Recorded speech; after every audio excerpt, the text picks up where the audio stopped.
Sir தூங்கிட்டே இருக்கீங்களே, time 6 o'clock ஆகுது. ரொம்ப நாளைக்கு அப்புறம் ஆழ்ந்த தூக்கம், அதான் எனக்கு எந்திரிக்க கூட தோணலை. ஓகே சார், பரவாயில்ல. பின்ன மேடம் காலையில் 4 o'clock கிளம்பி போயிட்டாங்க. நீங்கள் தூங்கிட்டு இருந்ததுனால உங்களை எழுப்ப வேண்டாம்னு சொல்லிட்டாங்க. ஓ, அவங்க இப்படி அன்டைமில் ட்ராவல் பண்ணுறது எனக்கு கொஞ்சம் கஷ்டமாகவும் இருக்குது, பயமாகவும் இருக்குது. நானும் சொன்னேன் ஒரு 6 o'clock போகலாம் மேடம், நாங்கள் வேணா கிளம்பிட்டாங்க.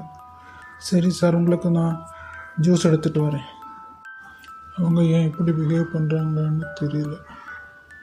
அதுவும் இல்லாமல் அந்த பாட்டு அவளுக்கு எப்படி, எனக்கு அது அப்படியே குழப்பமாக இருக்கே. மோகன், இவர் தான் நான் சொன்னேன், என்னோட ஒரு ஃப்ரெண்டு சொன்ன ஒரு பேச்சுலர் பற்றி. இனிமேல் இவர் தான் 4ஆவதாக நம்ம கூட ஜாயின் பண்ணுறாரு. ஓ, வாருங்கள் வாருங்கள். தேங்க்யூ. நான் மகாதேவ். മഹാദേവനാ? അപ്പോൾ കൈലായത്തിൽ അനേവരും നലமாக உள்ளனரா பிரபுவே? ஆரம்பிச்சிட்டான். இவர் இப்படி தான் எப்படும் இப்போ ஏதாவது தமாஷை சொல்லிகிட்டே இருப்பார். நீங்கள் சீரியஸ் எடுத்துக்க வேண்டாம், ஓகேயா? அப்படியெல்லாம் இல்லை, எனக்கு தமாஷை ரொம்ப பிடிக்கும்.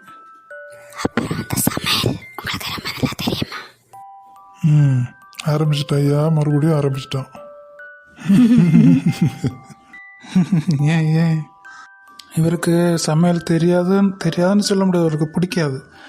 இவர் என்ன பண்ணுவாருன்னா, யார் புதுசாக வந்தாலும் அவங்களுக்கு சமையல் தெரியுமான்னு முதல்ல கேட்டுறது. ஏன்னா இவரோட டர்ன் வரும்போது அவங்கக்கிட்ட சமையலை பிடிச்சிட்டு இவர் இந்த பாத்திரம் வாஷ் பண்ணுறது, கூட்டி பெருக்கிறது. ஐயோ, போய் எனக்கு கணிதம் வரவே வராது, சுட்டு போட்டால் வராது. இந்த மாதிரி வேலைகள் தான் பண்ணிகிட்டு இருப்பார்.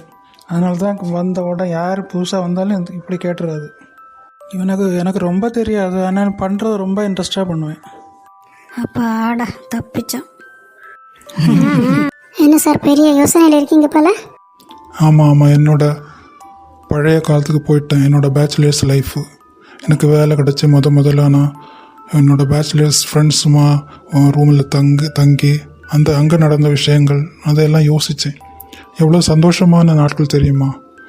அப்பா அம்மா இருக்கிறதுனால அவங்க எல்லா பொறுப்பும் அவங்களே ஏற்றுக்கிறதுனால நம்ம அந்த ஒரு லைஃப்ங்கிறது எந்த பொறுப்பும் இல்லாமல் இல்லையா, அவ்வளோ எந்த டென்ஷனும் இல்லாமல்.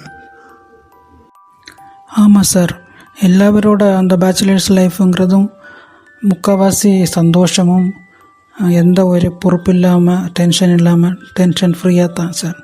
ஆனால் அதுக்கப்புறம் பாருங்கள் வாழ்க்கை எப்படியெல்லாம் போகுது. சிலவங்களுக்கு இருந்ததை விட சந்தோஷம் ஜாஸ்தியாக ரொம்ப சந்தோஷமாக இருக்காங்க தான். ஆனால் முக்கால்வாசி பேருக்கு எல்லாமே தலை கீழே போயிடுச்சு சார். எனக்கு வாழ்க்கைனால ஒரு புரியாத புதிராகவே எப்பவும் இருக்குது சார். சார், இப்போ உங்களுக்கு சாப்பிட்றதுக்கு எது இருந்தாலும் ஓகேப்பா, எனக்கு அப்படியெல்லாம் கிடையாது. ஹாய் நிமி, காலேஜ் கிளம்பியாச்சா? ஹாய் ஜோன் அண்ணா, எப்படி இருக்கீங்க? இது யாரு? இவர் தான் சாக்ஷால் மகாதேவன். ஓகே, புது ஆளாக இருக்கேன்னு தான் கேட்டேன். பாய் அண்ணா. யார் அவங்க? இதே அப்பார்ட்மெண்ட்டில் இருக்கிறவங்க தான். அப்பா ஒரு சயின்டிஸ்ட்டு, அம்மா டாக்டரு, ஒரே செல்ல பொண்ணு. ஆனால் அதுக்கு அந்த மாதிரி எந்த ஒரு ஹெட் வெயிட்டும் கிடையாது, எல்லாருக்கிட்டையும் சகஜமாக பழகும்.